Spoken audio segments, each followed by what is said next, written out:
Hey everybody, how you doing? Mark Burgess here, B.A.S.S Fishing. Appreciate you tuning in, supporting the channel. It means a lot. So today I thought that I would post a story from the road. I'm going to go back a little ways, prior to the Elite Series, late 90s, fishing the Central Invitationals. And again, I'm dating myself again. Prior to being called Opens, they were Invitationals. And I was fishing both the Eastern Invitationals and the Central Invitationals. Central Invitationals was a stout group of guys for sure. So I get right into it here. So this story is going to also include a couple of my friends. First one being B.A.S.S. Everyone knows B.A.S.S, what he's accomplished in the sport. He's on the cover of Bassmaster right here after he won the Classic on Lake, and I'll talk about that a little bit. So prior to that, fishing the Central Opens, and we were on Sam Rayburn Reservoir, Texas, and in the spring, and it was flooded, as it typically does and is in the springtime. So, I was on Team Skeeter Yamaha, as was Jay, and is now again. And, typical, practice. I was, it was a new lake for me. Ended up fishing, a lot of community holes, catching plenty of fish. But obviously just a tremendous amount that I needed to learn about that particular body of water, and what happens there in East Texas in the spring when it floods. So long story short, might have been the second or third day. That's when we fished. Everybody fished 3 days. And again, I'm kind of thinking back to it. I believe it was the third day, and it was an invitational. And the way it worked back then with bass is it was basically one big pool of guys, boater on boater. I mean, there were co-anglers, but primarily everybody had a boat, and each day you had to negotiate whose boat you were going to take. And if everybody was open and honest with each other, it worked out perfect. There was a little bit of professional courtesy there. Whoever was more in contention to either cash a check, make a top 10 or win the tournament, you kind of yielded to them so that you wouldn't hurt their chances. And, so that was kind of the case with this story, as, I drew B.A.S.S the third day of the tournament. I had a couple steady days, a couple decent days, but he had one real big day. The first day he had a big day, had really good weight. Second day kind of fell off a little bit. So when I realized that I drew Jay and I'd be fishing with him the next day, I was all excited about it. And when I went and met Jay at the weigh-in after the second day, when I knew who I was fishing with him, we were talking about it a little bit, and he was honest. He said, geez, I'm not sure about my area. I think the water's dropping. I'm running out of fish. But he was higher up in the standings than me, and he's B.A.S.S, right? So, I was excited about fishing with him for sure. And so next day, meet him down at the launch site, and, jump in his boat, put all my stuff in his boat, and, we knew each other from working shows, being on Team Skeeter, media events, stuff like that. So we were friends already. And it was shaping up to be a great day. He was concerned about it, and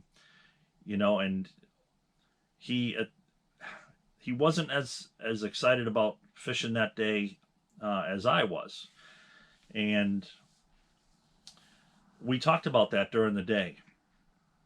So I'll get into it here. So we went to his area, went way up a creek, literally turned left, drove straight towards the woods, and literally right into the woods. Like there's no creek, there's no trail, there's no path, there's no opening. We just right into the woods, going over trees, saplings and 2-3 inch caliper trees, blowing them out of the way. Jay knew about a backwater, that flooded, and it was a little pond back in there, and there's a farm, and it was a pretty cool deal. I'd never done anything like that before, so we get back in there, we start fishing. Right away, I'm fishing Colorado bladed spinnerbait, white chartreuse, and you can't really cast because we're still literally in the woods, right? And I'm just short pitching it around, and there was actually a fence row. Pitched it by this little fence post, and I'm on the back deck. I'm giving him complete control of the boat. As I mentioned, he had more weight than I did, and I just out of respect, just letting him do his thing. We're on his water. He knew where I was fishing too. I told him where I was fishing in those community holes, and he knew all about them. And if we had to, we could certainly go to him. And a little bit of me was hoping that, because maybe he could just kind of teach me some of the little subtleties about him. But anyway, so I pitched just short pitches with that spinnerbait around. I ended up catching like a 3-pounder. Put it in the boat, and Jay comments, that hey, I haven't caught a fish on a spinnerbait back here yet. It's all been shallow water crankbait, So we get into the area a little bit, and I'm fishing, alternating between that spinnerbait and a jig, black and blue jig, because the water was wicked muddy. Little clearer back there in the woods, as you might expect, but for the most part, off-colored muddy water, and a little shallow driving crankbait. So I go to catching him, and again, I'm on the back deck of the boat. He's got first shot at everything. He's doing his thing. And it's being, I think, me being, a boater, normally, doing what he's doing.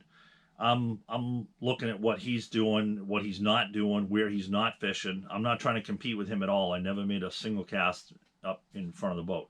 I'm just fishing stuff that he's not, and I end up catching a limit. So he makes the comment about, and this is reverts back to something I just said. I had a really good feeling and was excited about fishing that day. And he mentioned that. He said, I wonder, he said, you were excited about fishing today. You were looking forward to it. And here you are, you have a limit. He doesn't have a bass yet. And he was having negative thoughts about the day. So I had a limit, a decent limit too, and he didn't have a fish. So I literally, I've been shown respect by other guys, and know people who have, done this kind of thing.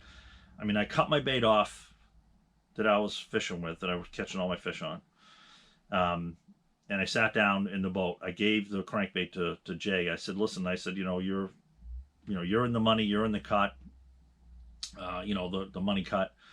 So, go ahead, just if this will help you. And, he, typical, professional, he has confidence in what he's doing and what he's doing it with. So he was a little hesitant, but, he checked the hooks. He goes, well, man, you just got a limit on it, So he tied it on. He made 3 or 4 casts, and he didn't have confidence in it that I did. So he cut it off. He went back to fishing the crankbait that he was fishing. And he made a comment, I'll never forget it. And well, this is a key part of the story. He said that whatever the good Lord had in store for him that day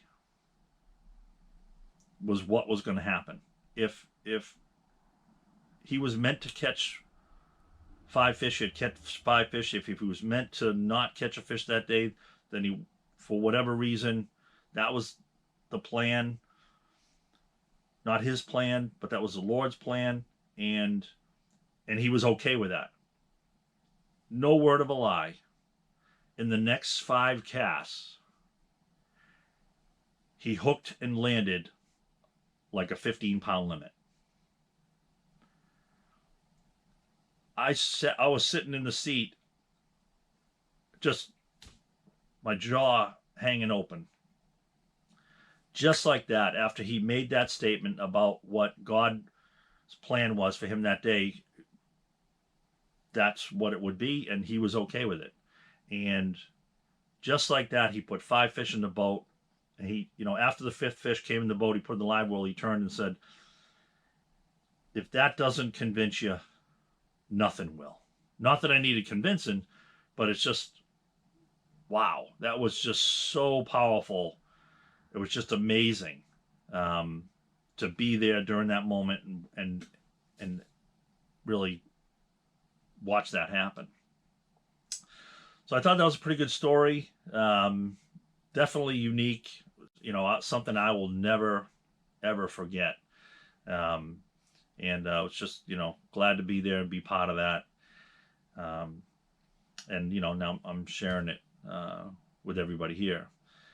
Now, a different story involving Jay Ellis and another one of my friends, Tom Reynolds, but it has to do with Jay Ellis.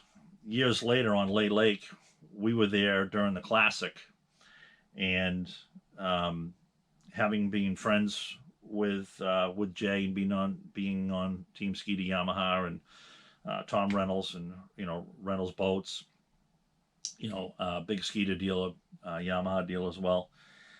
We were there when Jay won, and got to really take that all in with him. And even right at the end of the, after he took the lap around the arena, was with him prior to going up to the winner's toast.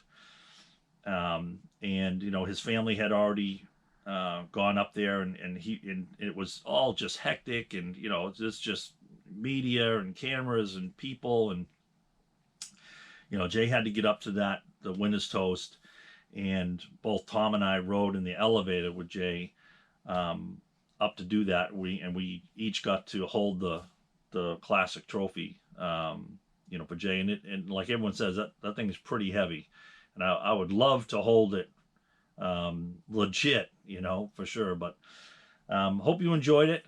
Something a little different. Again, Mark Burgess, B.A.S.S Bass Fishing. Appreciate you tuning into the channel.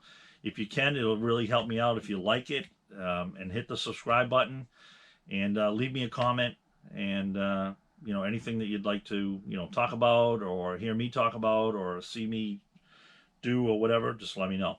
All right, until next time, I'll talk to you later. Bye bye.